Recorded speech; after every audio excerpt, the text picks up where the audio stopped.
Hello everyone, welcome back to For His Namesake. If you're joining us for the first time, welcome, and if you're returning, welcome as well. I'm Martina, this is my daughter Valentine. No, she's not a teenager, she's in her 30s, early 30s. And Valentine and I have been doing a workbook Bible study. We've mentioned it to y'all before, for those of you who've been here before, the Carrie Fulmer Bible studies. We don't have it with us right now because we're in the park and we didn't bring it with us. They're little spiral notebooks and about yay big. I mean, they're really nice, and we've recommended them to others, and others have been enjoying them as well. And we're right now in the book of Mark, and we just completed some, I guess about a week ago or so. Was it chapter 5? Mm-hmm. Chapter 5, where Jesus had the disciples, after they had just fed, I think it was just after they fed the 5,000, right? Yes. With the 2 loaves and 5 fishes, was that it? Or do I have it reversed? Okay. And then well, 5 loaves and 2 fish. Okay. And then he sends the disciples alone on a boat out at sea, and he's not going with them at all. So now we're going to let Valentine read the Bible passage, and then we've got some questions for you to think about. Okay. So they're on the sea. Then he saw them straining at rowing, for the wind was against them.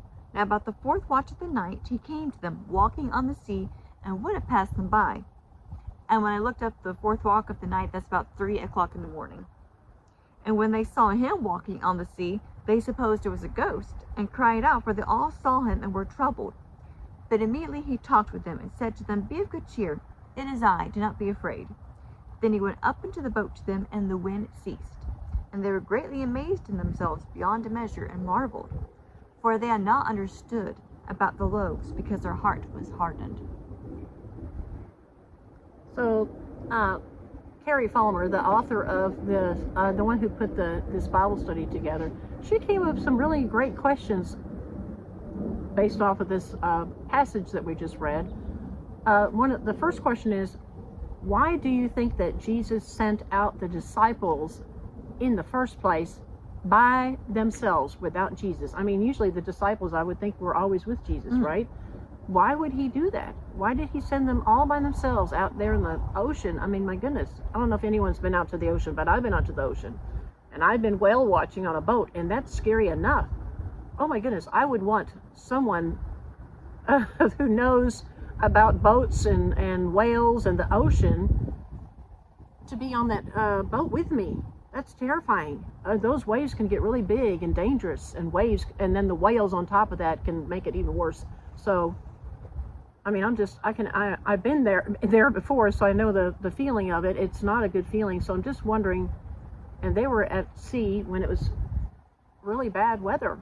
Why would Jesus do that? Why would he put us in a bad situation? And it doesn't have to be physically, like in an ocean or anything like that. It can just be, well, of course it's physically, but you know what I mean? It can be something that we're dealing with in life, something difficult, like a really bad trial that we're going through, or something really impossible. Why would he put us through that? Think about that, and after you thought about it and pondered on it a bit, then put your answers down in the comments down below, please. I don't know if there's any right answer here. Well, I thought it was interesting that after he sent everyone away, it says that he went to a mountain to pray. He wanted to be alone.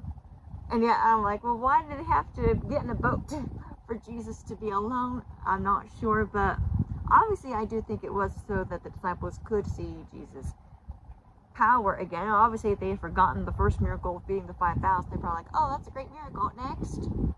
And they kind of like bypass it by, and Jesus is like, I'm trying to strengthen your faith up. So it's neat that he walked on the water, and they still could not grasp. I mean, who else would walk on the water, really, but Jesus? Yes. They didn't know anyone who could do that. Right. Yeah. And then the other question she asked was, and I'm going to do this by memory now because I don't have my workbook with me, was why did he wait? I mean, he could see them straining against the waves and the wind and the storm that was at sea, I guess from a distance. So, but he still didn't come to their rescue. He just let them continue working really hard and obviously I would think they would be terrified, just terrified at the storm and having to kind of fight against it. Why didn't he come to their rescue in that moment? He waited, like Valentine mentioned, was it 3 or 4 about o'clock 3 o'clock in the morning? And I'm wondering, was it still going on then? Mm-hmm. The storm was still going on These then? high winds. I Right. forgot if this is the Sea of Galilee or not, but one of those seas in Israel. It's not actually a sea. It's a large lake, but it has like these high amounts or cliffs surrounding it, and it's known for winds to come through that lake and really do a lot of up and down kind of motion with the waves. It's crazy. Did you say Sea of Galilee? Is that what I heard right? I think it might be the Sea of Galilee. I think we were there. You were there as a child. You don't remember. She was only 2 years old. Mike and I went years ago when she was 2 years old to Israel, and I didn't get to enjoy very much because Valentine was in her terrible twos, and so I had to be on the bus a lot with her. But Mike got to see a lot of that. But I do remember seeing some sea. I don't know if I know we went to say the Dead Sea, but I don't know about Sea of Galilee. That sounds familiar. My husband will probably put it in the description box below and say yes, or we did or we didn't go see it.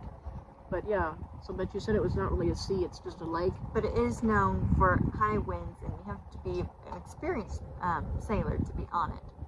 And even part of the experienced sailors, as we found out, these were fishermen. They did this for a living, and even they were having a hard time keeping the boat where it was supposed to be going. Right.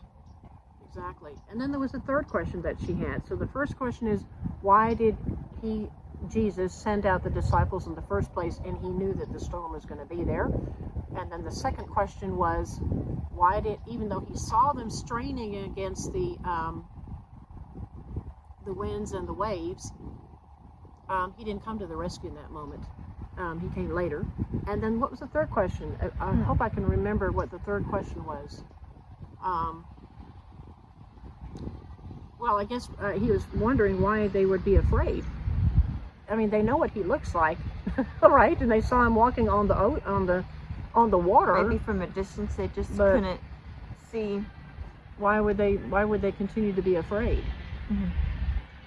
So that would be a good question. But I guess the main point, I guess, that we're trying to make out of this whole lesson is we can apply that to our own lives, basically, in the sense that why does Jesus or God put us in some really dangerous situations where we feel like, or it doesn't have to be dangerous, it can be a bad situation, it can be dangerous, it can be an impossible situation, whatever situation it is.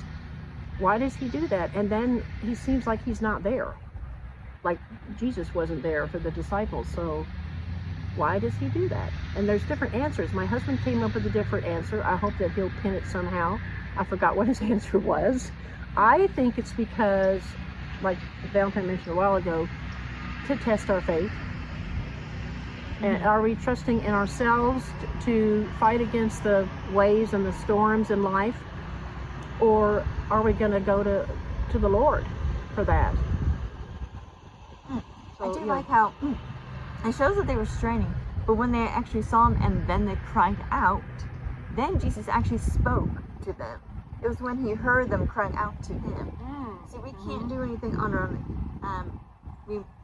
I go through moments where I do get frustrated with the Lord, and but I can't do that. I need to cry out to him because he is our rock. He's the only one that we can go to. And that's when Jesus said, "It is I, be of good cheer, don't be afraid."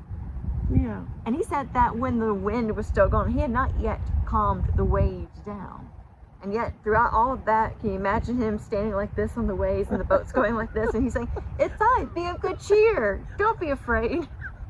Can you imagine what the disciples were thinking?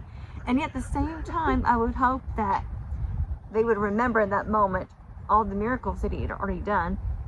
And he chose them to be his disciples. So I would hope that they would know that he wouldn't let them drown or perish in the storm. He was there. All they had to do was cry out. Yeah.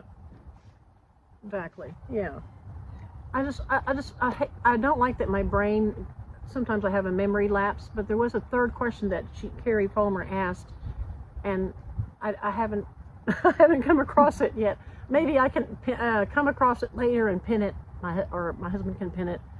But there was a third question, and I don't remember right now. Unfortunately, my memory's just not that great. Really, mine isn't either. Yeah, but yeah, so we thought that'd be kind of a neat little discussion to talk about, because we could ask ourselves, you know, how much faith, I mean, do we really place our faith on God that He's actually there? He's taking care of us. And we have a subscriber, I won't mention her name because maybe she wants to keep it private, but she herself has her own channel. We've actually given her a shout out, so I guess it doesn't matter. I guess I can mention her, right? But well, I don't know, but she's a subscriber, and she's leaves a lot of comments on our channel, and she has her own, like I said, her own YouTube channel, and she does a lot of singing songs, praise songs, and then she also has a lot of messages. And she actually had a message the other day that was about, you know, God's in control. You may be crying out to Him in the midst of your despair, or our despair, and we wonder, God, where are you? Nothing's changing, nothing's happening, you're not doing anything about it. And basically she was saying, sometimes God is just, you know, when we pray to Him and we ask for things, and the answer is either yes, no, or wait. I like what she said on that one. I'm sure that someone said that before, but I had to be reminded about that, because we're going through some things right now with our truck.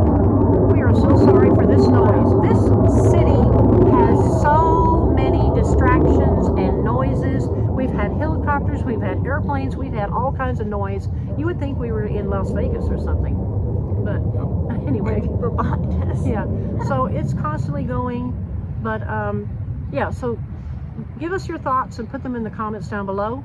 And until next time, and be sure to like, subscribe, and hit click that notification bell. Lord willing, see you in the next video. Bye. Bye-bye.